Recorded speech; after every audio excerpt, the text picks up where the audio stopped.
And we're recording. Rachel is... And I'm recovering. In recovery. I obliterated her eardrum. Oh my gosh. I mean, we had the recording off in between episodes. I've never heard anything so loud come through these headphones. My mouth was on the microphone like this. And then she and then I screamed. But like louder. Louder. I'm not doing it again. Please don't. But I just about killed her, and her goal is to get me back at some point, so... I'm not going to do it with sound, though. That's like the one terrified. thing I can't stand is... I'm terrified. I have a thing with sounds.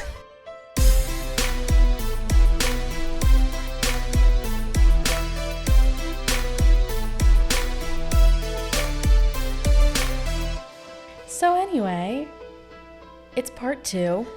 It's part 2. It's part 2 of the Stanford Prison Experiment. Obviously, this would have been a really long episode by itself. So I think we're just going to hop right into it. I mean, normally, like, we're going to skip apologies and all that. Yeah. Yeah. We just need to finish, and then... Yeah, because this is a big one. I have nothing to apologize for because I don't even have all the answers Well, you yet. do, but you already did apologize for it. Oh, that's a nice face. That's really pretty. Thanks. That's really, really nice. I know. 10 My out of goat 10. shirt's really nice. Okay. Anyway. We'll just let her I'm do still her- trying to her find goat my shirt radio thing. personality. Okay. Just so Work everyone on knows. that. But not right now because Stanford Prison Experiment. it's a doozy. It's a big episode. So we're just going to get right back into it. All right. So on Monday, on part 1, we left off with the rumor of the prison break. Right. And that Zimbardo himself admitted that they were so immersed in their experiment that they didn't treat it like experimental psychologists should. They treated it like we have to stop our prisoners from breaking out of our prison. Right. So, he's licking my ankle and it tickles. Hi. Oh, no, he wants to sit with you and be your Fine. friend. Okay, fine. Oh, hi, sweetheart. Okay. No. He's going to try and get on the table. He's not allowed We on have the to table. send it. We have to send him back. What? We just have to send him back to the ground. He's going to try and get on the table the whole time. Did you hear that sound that just came out of it? Oh, I think he's going to throw up. I So. think he is. Bo, come here. He's literally fine now. Are you okay? You good? Are we good? All right. Okay, so... He just wanted attention. Oh my goodness. Okay, so Stanford Prison Experiment, day 4. Yeah, day 4. So because they didn't treat this like experimental psychologists, they didn't do what they should have done. They didn't record how the rumor was transmitted and how the rumor was spread and, behavioral reactions, studying it from a scientific perspective. Instead, they had a strategy meeting on how to foil the prisoner's plan. Huh. Like with the guards and the superintendent and the warden, who were not actually superintendents and wardens. But yeah, so that's what they did instead. Weird. Yeah.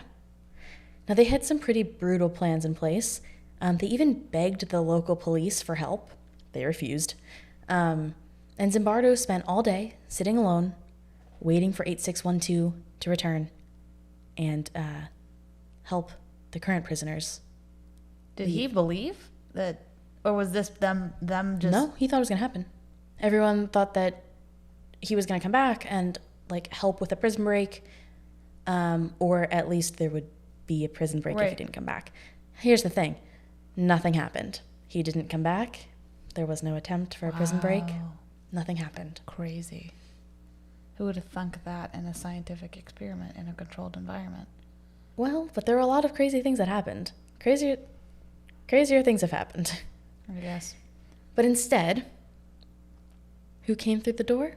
An old roommate and colleague of Zimbardo who came to see what he was researching, kind of just familiarize himself with what's going on. Now, and his last name was Gordon. I don't remember his first name. But Gordon simply just asked Zimbardo what the independent variable of his study was. This is how Zimbardo said that he reacted. Quote, "To my surprise, I got really angry at him. Here I had a prison break on my hands. The security of my men and the stability of my prison was at stake. And now I had to deal with this bleeding heart, liberal, academic, effete ding-dong who was concerned about the independent variable. It wasn't until much later that I realized how far into my prison role I was at this point, that I was thinking like a prison superintendent rather than a research psychologist. I'm going to start calling you a ding-dong from now on. But what the heck? Not a bleeding... Sorry, just ding dong, not a bleeding heart, liberal, academic, effete ding dong. Just ding-dong. Okay. I'll know what you mean. You don't deserve those adjectives. Oh, I don't deserve the adjective academic. Well, okay, maybe that one. Point is, what the heck was that? I know, right? It's like he's in the experiment now. Yep. He's being controlled by the experiment. And that's why I wanted to read all of his credentials, because Right. he is such an academic. So then to use the word academic as an insult is so interesting. So that happened. Okay. But when nothing happened, right? When there was no prison break, when 8612 did not come back, the researchers and the guards were angry because they had put so much effort into planning for a prison break, but nothing happened. And they didn't even get any data that day because they were all so worried about stopping this from happening. So they were like, they had all this anger and this energy from a rumor. And they were like, well, someone's got to pay for this because this was a big mess. So what did they do? Well, the guards upped their ante. More humiliation, more harassment. They made the prisoners clean the toilets with their bare hands, more forced exercise. They did more counts, like they did them more often, and they lasted longer. Literally just anything they could think of to punish Without them force. and assert their dominance, without like literally beating them. Fair enough. So then they called in a priest. Yeah, they called in a priest. An actual Catholic priest, not someone like playing a priest, Okay. who had worked as a prison chaplain previously. Okay. He interviewed all of the prisoners except one. The one refused to talk to him, but we'll get to that. Okay. I don't remember if this was day 4 or day 5. I don't even remember if it said, but I would assume it was maybe day 5. No, I don't know. It's after the conspiracy or the... It's after the rumor. The rumor of the prison break. Okay. Yeah, that's what matters. But only a few days in, that is what matters for this point, but only a few days in, many introduced themselves by their number instead of their name already. So they had really internalized their roles and were becoming institutionalized, even though they had only been in here for a few days and they knew it was fake. Wow. They knew it was a simulation. Now, interestingly, the priest asked them all, I mean, he had some small talk with them, but eventually he asked each of them, "Son, what are you doing to get out of here?" And they were like confused. They hadn't thought about getting out. Yeah. So the priest offered to get the prisoner's parents in contact with proper legal aid. And a lot of them did accept. That's not super important to the narrative today. But they actually did get in contact with legal aid just to kind of play it out as if it were real. But ends up not being super important. But really what is important here is that it's blurring the lines of role play and reality. Yeah. Because they're involving their parents. They're involving legal aid. They're having a chaplain come in and say, "What are you doing to get out of here?" Right. Kind of implying that you're in here unless you do something about it. Right. Yeah. Like prison.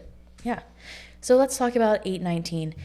Prisoner 819 is the one who refused to speak to the chaplain. Okay. Or to the priest.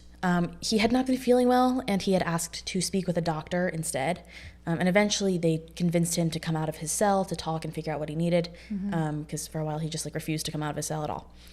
Once they got him out of his cell, he completely broke down, was crying hysterically. I mean, you know how I feel about the word hysterical, but that is what was used to describe him. So Zimbardo took off his chain, he took off his cap, he took him to a room where he could rest, and he said he would get him some food and get him a doctor, which is great. Yeah. But one of the guards, while Zimbardo was gone, had lined up the prisoners and forced them to chant, quote, "Prisoner 819 is a bad prisoner. Because of what prisoner 819 did, my cell is a mess, Mr. Correctional Officer," in unison, repeatedly. So then Zimbardo realized that 819 could hear the chanting, and he ran back to 819 and suggested that they leave because this young man was obviously under a lot of psychological stress. But 819 refused to leave. Weeping. He told Zimbardo that he could not leave. Basically, he wanted to, not only was he entrenched in the experiment, but he wanted to go back and prove that he wasn't a bad prisoner like the other prisoners thought. Whoa. Yeah. Even though he was sick. Yeah. And like I said, obviously under mental duress. So then this is how Zimbardo responded. Quote, "Listen, you are not number 819. You are redacted. And my name is Dr. Zimbardo. I am a psychologist. I am not a prison superintendent, and this is not a real prison. This is just an experiment, and those are students, not prisoners, just like you. Let's go." And then he said, he stopped crying suddenly, looked up at me like a small child awakened from a nightmare, and replied, "Okay, let's go." What? Yeah. Like deprogramming. deprogramming. He just woke up from a hypnotic state. Basically. Whoa. I mean, it's an oversimplification, but yes. Yeah. Whoa.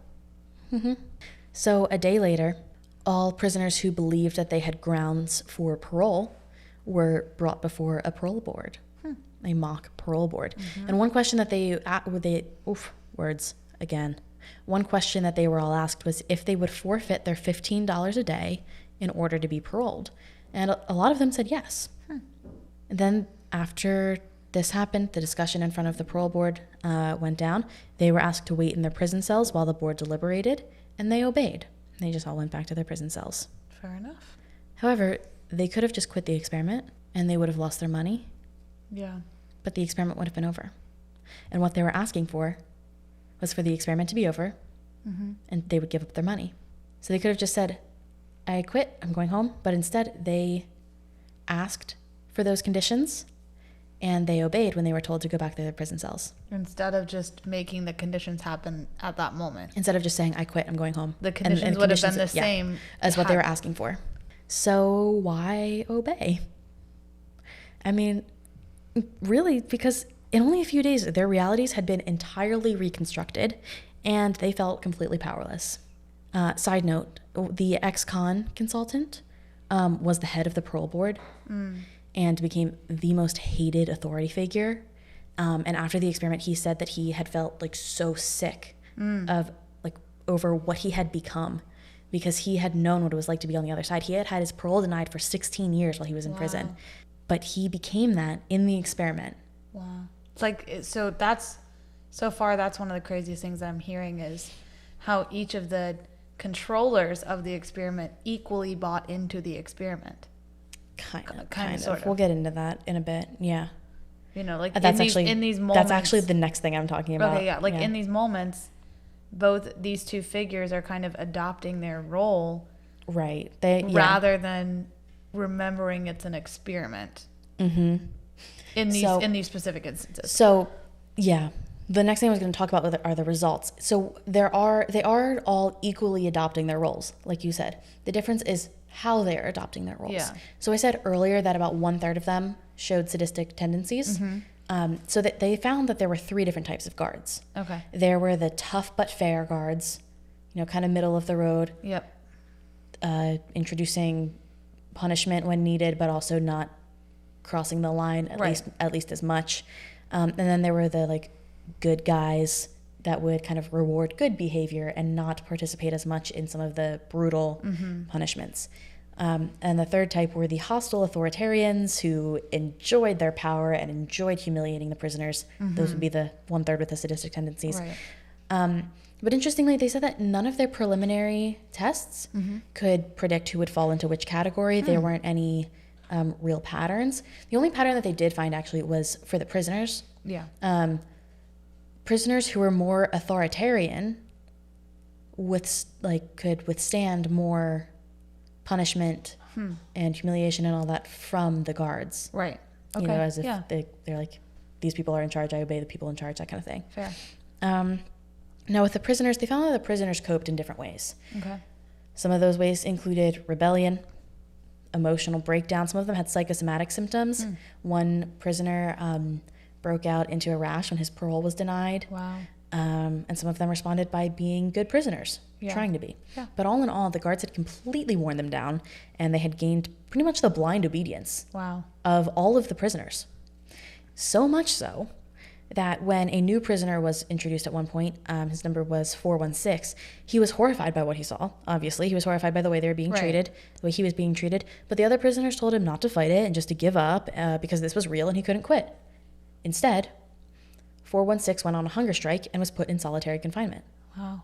Because he was still not he didn't buy in. Programmed into this. Yeah. The other prisoners, when they saw what was happening, though, they saw him as a problem. They saw him as a troublemaker. They were not looking to him as a hero fighting for their rights. They were looking at him as a troublemaker. Interesting. So when the others were given the option, by the guards, to give up their blankets at night in exchange for 416's release from solitary, most of them chose to keep their blankets and let him suffer because they didn't like him. He was a troublemaker. He was a threat to their routine. To their law and order, essentially. As the prisoners, yeah. Wow. So then, Stanford grad student, some places say she had just graduated, some places say she was still a grad student, so whatever, we're going to call her a grad student. Stanford grad student Christina Maslach came in to conduct interviews, kind of help out with the research and also to kind of get some experience. And she was horrified by what she saw. Yeah. And she told the researchers that what they were doing was terrible. Yeah. More than 50, quote-unquote, outsiders had already come in before Christina. None of them said anything about the ethics of the study. She was the first one. Whoa. Yeah. So after only 6 days, the experiment was shut down because of what she said. That was it, 6 days? All of that happened in 6 days, and that's not even all of the detail. Jeez. But here's something interesting. Christina Maslach and Philip Zimbardo later married. Aw. That's kind of sweet. It is kind of sweet, but I feel like if one of my first experiences with someone was walking in and seeing them allowing, basically torture... Yeah, I'm interested to hear the redemption story. I wouldn't be inclined to go on a date with that man. I would agree with that. That has to be one heck of a redemption story. That's all I'm saying. Maybe I'll have to look into that. Look into their love story. Yeah. This is literally what she's known for. She is known for stopping this experiment. Because who knows what would have happened in the next 8 days if she hadn't. I kept sitting here waiting for day 14. What am I about to hear? No. It never happened because it just got too far too quick. And the researchers were so into it that they didn't stop it. They were agreeing with the guards on a lot of things. Oh my gosh. Yeah. So, all to just prove that prison sucks. Yeah. Then they got into it themselves. There is part of me that's just did we actually need an experiment to know this? But at the same time, I understand the science behind, wanting to understand more in depth of why, what's going on. What makes people be like that, essentially. I get that. But at the same time, I'm that's such an interesting thing to propose. Let's go understand why something bad is so bad by putting people in the badness. Well, it's not so much about why it's bad, but what causes the bad. All right. So that you can prevent that. So, it's that's the thing. It's in order to figure out what causes the bad, you have to cause the bad. And then people are just sign me up. Well, college students, dude. $15 a day in that's the 70s. That's a lot for a college kid. Because honestly, I would do it for $15. If I were still in college, I'd probably do it for $15 a day now. Absolutely not. No way. I wouldn't. I'm not even comfortable to donate my own plasma for $100. Okay, it's close to $100 a day though. No. If you had signed up for 2 weeks, it's $1,400. No. Yes. To live in prison? No. I would do it. Even if I had no idea what was going on, I would literally be absolutely not. If I had no idea what was going on, I would do it for $50 a day. If I knew what was going on, I would probably still do it for maybe not 100, but a couple hundred a day. Two different kinds of people. Well, okay. So money was tight in college. Yeah. So what else do you have for us? Yeah, I still got a lot more to go. Give me the deets. What's the sitch? Oh boy. Okay. Well, after all of this ended, they did some debriefing interviews 2 months later. So after they had time to kind of get reacquainted to normal life and reflect on their time as prisoners and guards, the prisoners said a lot of things about losing their identities. really becoming their number instead of their name. I actually have an audio from one of the guards. Let me play that for you.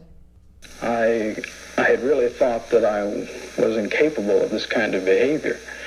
I was surprised, even no, I was dismayed to find out that I could really be that I could act in a manner so absolutely unaccustomed to anything I would even really dream of doing. And while I was doing it, I didn't feel any regret. I didn't feel any guilt. It was only afterwards when I began to reflect on what I had done that this behavior began to dawn on me, and I realized that this was a part of me I hadn't really noticed before. Was this the prisoner or the guard? No, this was a guard. Okay, yeah. That's insane. Yeah. They just like totally didn't realize any of it was bad until afterward. Are there more interviews like this? I'm sure there are. That was just the one they had on their website. Yeah, I'm sure they're available on YouTube because these are interesting. I'm pretty sure there is like an archive of a lot of documents and things from this case. Wow. Yeah, so many people believe that this experiment, or with this experiment, Zimbardo and his team successfully showed that behavior is influenced by situation, and that regular people can really do terrible things. Mm-hmm. And that's often used in, understanding like cult-like behavior and groupthink in violent situations, that kind of stuff. And that basically, as well, some people also believe that he proved that we are pretty much prisoners of our own mind, as Zimbardo put it, in like the title of an article. But recently, I've seen a lot of people talking about debunking this experiment, and I want to address that. So, let me just here. So some people think that this experiment is misleading, that what happened was overly dramatized, that the guards didn't do those things on their own. They were encouraged to act brutally, that wasn't naturally occurring. Right. That the research can't be accurate because there could have been some self-selection bias. They were essentially people with sadistic or masochistic tendencies would be more likely to volunteer, or that maybe it happened like this because men are more aggressive. Like, what about women or a group of like mixed gender kind of thing? People are saying that it's not something we should value scientifically at all because it wasn't properly recorded, like the day that Zimbardo spent just sitting and waiting for the prison break, that it doesn't meet ethical standards, that it hasn't been replicated. And because of all these things, we shouldn't treat it as like the pinnacle of research, and we shouldn't rely on the conclusions drawn from it, and we shouldn't teach it as such. Here's the thing. It is not taught as such. It is not taught as perfect. Every time I've been taught about this in a psychology course, high school, college, whatever, it was used as an example of unethical research. It was not used to be like a scientific theory or evidence. Right. I mean, it is kind of scientific evidence, and we'll get into that as I kind of explain why it doesn't need to be debunked. But it's not taught as like this study meets ethical and scientific standards. Right. It's taught as it didn't, and that's why it's important to psychology and to behavioral sciences. Yeah.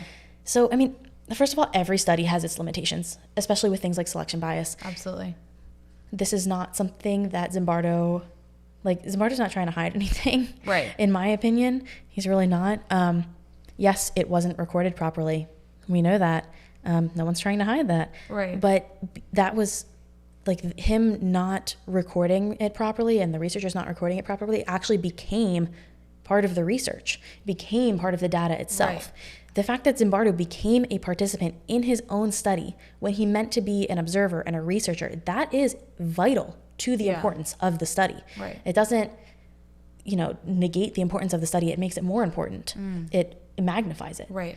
And Zimbardo did give the guards guidelines, but he was open about that. He, clearly laid that out in his explanations of this study, but he didn't give them anything specific, and that's what was important. He was attempting to create a prison simulation. Right. And prisons are brutal. So to say that he was like totally misleading in this way is like kind of bizarre to me, because like, of course he created that. Of course he had to do that. Of course he created that atmosphere. Right. Because when you're a prison guard, you're not going into a blank slate. You're going into a place that has this culture. Right. So he had to create that culture. Like, he just kind of had to. Like, how else would he be able to perform his experiment? Right. And of course, there are confounding variables. There are things that go into it. Like, maybe it was worse with men because there's a lot of research that shows that men are more aggressive than women. Right. But he was looking at a male population. He was studying a male population, so you don't apply it to the whole population. And it was a specific age demographic, too. You apply it to the population that was studied with a sample of that population. So young, male, middle class, average.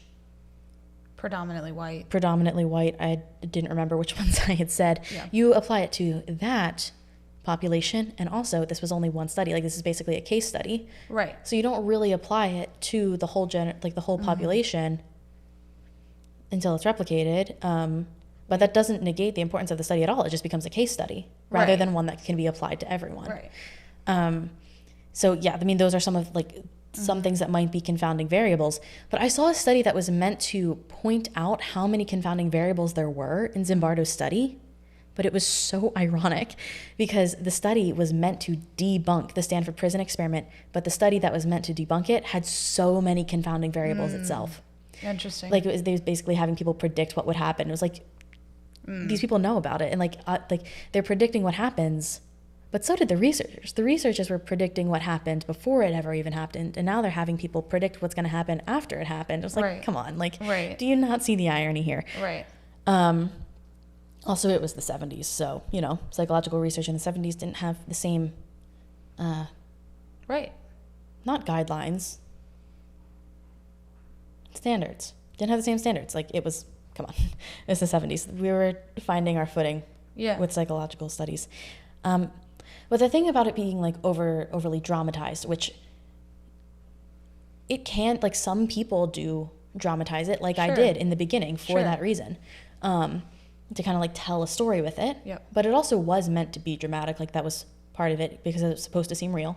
Right. And that is a dramatic and a traumatic event for a lot of people. But people are saying like, oh, it wasn't dramatic as they make it sound like. They're dramatizing the story. But if it weren't so dramatic and, people were blowing it out of proportion, then why was it stopped for ethical purposes? Right. Like, if it wasn't as bad as people say it was, then it wouldn't have needed to be stopped. Exactly. So surely it was dramatic and traumatic.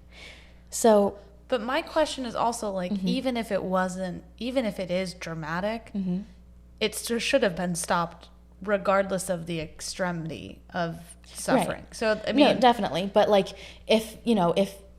but maybe if it wasn't as dramatic, it would have lasted longer. Right. And the argument is that like, oh, they're making it out to seem like movie-like, that everyone was like suffering and it was just a bunch of college kids. Like, okay, if it was just a bunch of college kids like having fun, playing into their roles, like they wouldn't have needed to stop it. People wouldn't be having breakdowns. Like, people wouldn't be getting sick. And people wouldn't be having psychosomatic symptoms. Yeah. Where literally your stress manifests as physical symptoms. Yeah. Like, that just wouldn't be happening. Yeah. So, and of course, it hasn't been replicated. Of course, it hasn't been replicated. Yeah, that's funny to me. I actually laughed when you first said that. Of course, it doesn't meet ethical standards. That's kind of the point. And that's also why it hasn't been replicated. Like, no IRB in the world, well, no IRB in America, where there are IRBs really, but no IRB is going to allow a study like this to happen. No, absolutely not. It has become a case study, but there are other studies that are way more scientific or meet those scientific standards better and ethical standards better than the Stanford Prison Experiment that imply a lot of these same findings, like Milgram's shock experiment and Solomon Asch's conformity experiment. I don't know if you're familiar with either of those. Doesn't matter that much, but point is they suggest similar. Yeah, in Milgram's experiment, the TLDR is like basically there was an authority figure telling people, okay, It's a participant and an authority figure in the same room.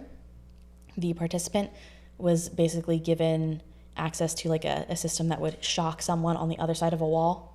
If they answered a question incorrectly, there wasn't actually anyone over there. People weren't actually getting shocked, but the authority figure would just tell them to keep going, and each incorrect answer, the shock would get more and more powerful to the point of death, and a lot of people shocked to that point just because an authority figure told them to.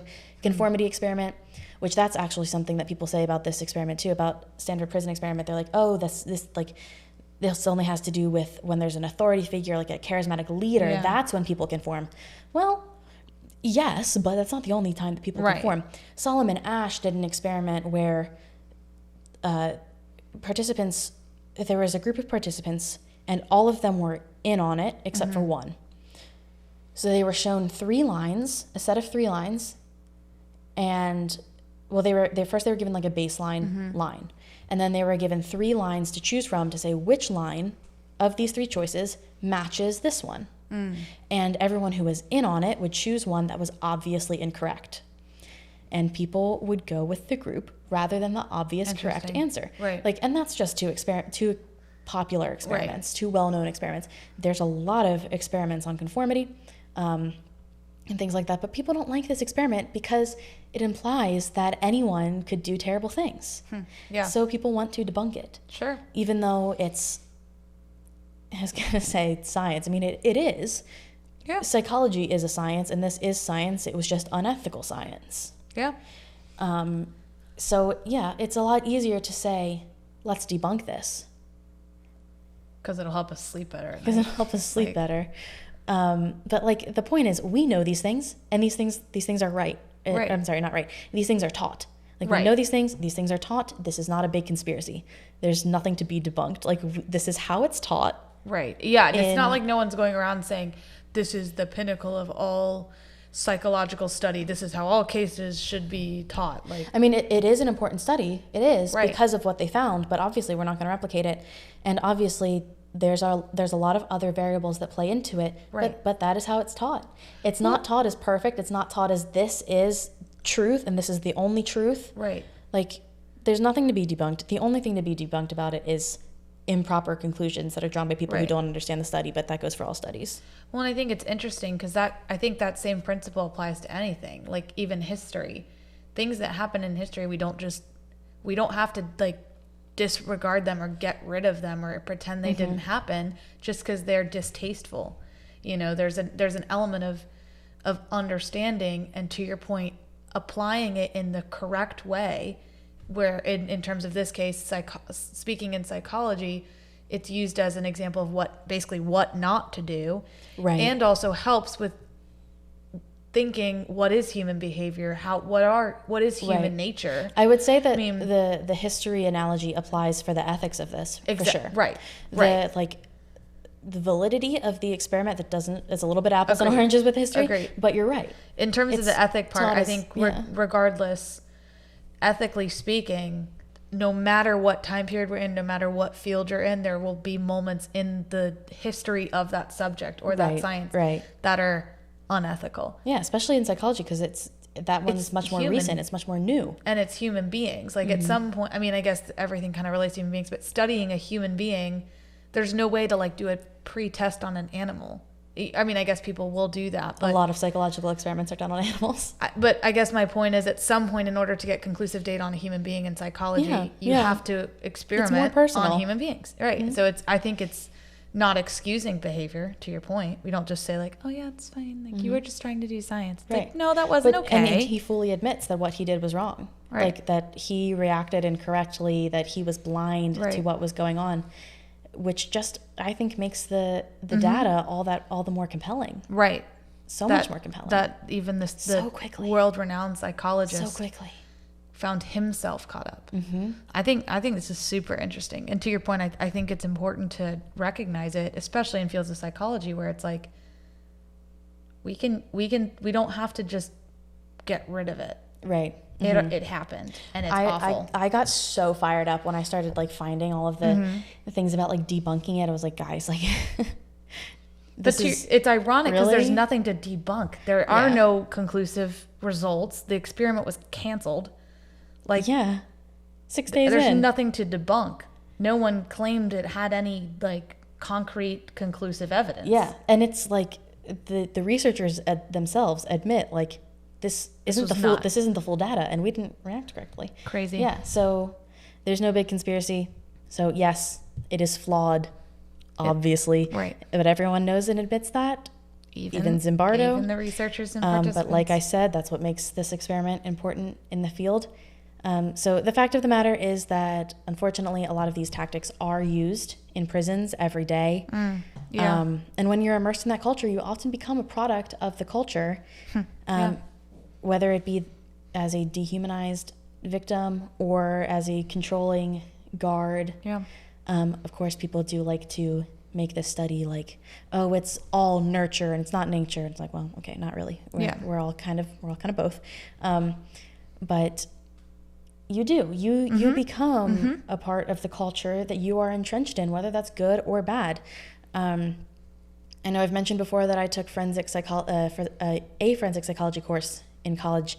When we studied prison and police culture in that undergrad class, and these things happen, like they really do. Right. And we've been hearing a lot about it recently with like police culture, how a lot of people go in with truly noble intentions, but if you go in like truly noble intentions of protecting and serving, as you know the name implies, but if they're working in a precinct, a county, whatever, with a bad culture, they become indoctrinated themselves so quickly and become the opposite of what they wanted to be. Yeah. So it's like, it happens all the time. And this was just kind of doing that in a controlled environment to understand from a first person perspective, at least for the researchers and the participants, of how and why this happens and just how quickly it happens. And I think that is really one of the big things to take away from this experiment, is that it's just, no one's immune to it. Yep. Obviously, there are people who are the good guy guards and things like that. But how quickly those dehumanization tactics just break people down, and how people, like the audio that I played, who would never even dream of doing horrific things like that, can do those things in that environment. And I as a history geek and political geek and all that stuff, I really enjoy this conversation too, just considering how we even study history and consider the bad things that happen in the world, like understanding there is a psychological component here. It doesn't excuse behavior, but it's worth considering when we really are trying to break down what is going on, when we're trying to understand the world and events and relationships and social justice issues and politics and all these things. And we always get that question of, why is this person so wicked? Like, I think even politicians, where we're all like, why are politicians so corrupt? Generally speaking. Don't get me started on St. Augustine's libido dominandi. I won't do it yet. And the lust for power. But that's the exact kind of concept here that's even shown in this case study. Power is dangerous. You get in a certain culture and it shapes you, and you're not as immune as you might think. Yep, exactly. And so I think this is so fascinating. I'm really glad that you dove into it, because, I knew the surface. So I think this is a great, even just life lesson, a little applicable, like take it with you. I'm so fascinated by this, by this study. So watch I think it's on Netflix, Stanford Prison Experiment, if you're interested. That's what I'm watching tonight. I can't wait. It doesn't seem like your kind of movie. I love those. I mean, Silence of the Lambs, like any of those kinds of like psychological thriller type movies. I know, and you've like expressed that to me before, that you like those movies, and I don't know why. It just seems like you wouldn't like those. I know. I don't know. But I'm glad you do, because I do too. I do. It's a great time. I don't know why I always do this. Because it just feels... It's not my best It just angle. Feels right. Okay. Is that all you have for us today, Rach? On our part 2? Is that all? That was so much. Well, that's I meant it more like sarcastically of like, is that all? Like, I know this is a lot to digest. I know you meant it sarcastically. I just pushed back because that's what I do. You played into the circumstances. Because I'm an ENTP and I debate everything. I don't know what that means. Well, that's your fault. So, spoken like a true ENTP. I guess so. So I guess now's the time where we wrap this up. Yeah. We'll let you know where you can find us for more. Yeah, I'm sure you guys are going to want to see the photos from this. There are photos from it. Maybe I'll try to find some videos, see if I can include some of those. Yeah. So definitely if you didn't catch part 1 and you're listening and thinking what the heck is going on, go back. Well, I think people would figure it out before they got to the end of part 2. You never know. Okay. People can go in and out. It's a longer episode, so they might be zoning in and out. Okay. Maybe they missed the first part. Who knows? Or if you're forgetting stuff that happened in part 1, go back and rewatch it. That's more likely. Whatever. Or if you remember it all, congratulations. You listened to 2 parts in 1 week, and we are very proud of you. I really like the idea of people memorizing everything I say. You should. You should be. Yeah. Did you hear that? Yeah.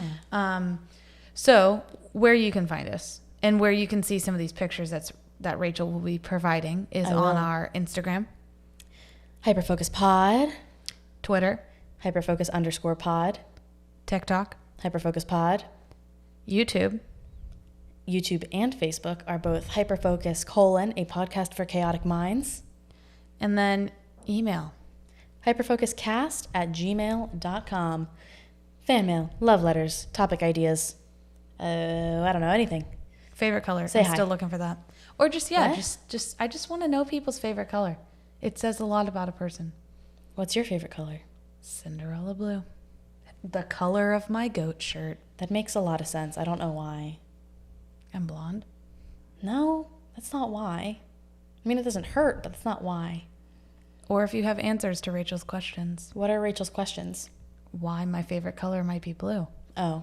All that to say, email us. We'd love to hear from you. We're going to get weird theories about why your favorite I color know. is light blue. Sorry, Cinderella blue. Thank you for clarifying that.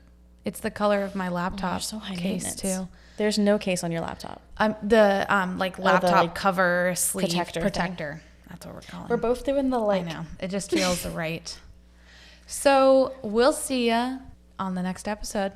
For anyone who's not watching on YouTube, I was just being stupid. Stay chaotic, babes.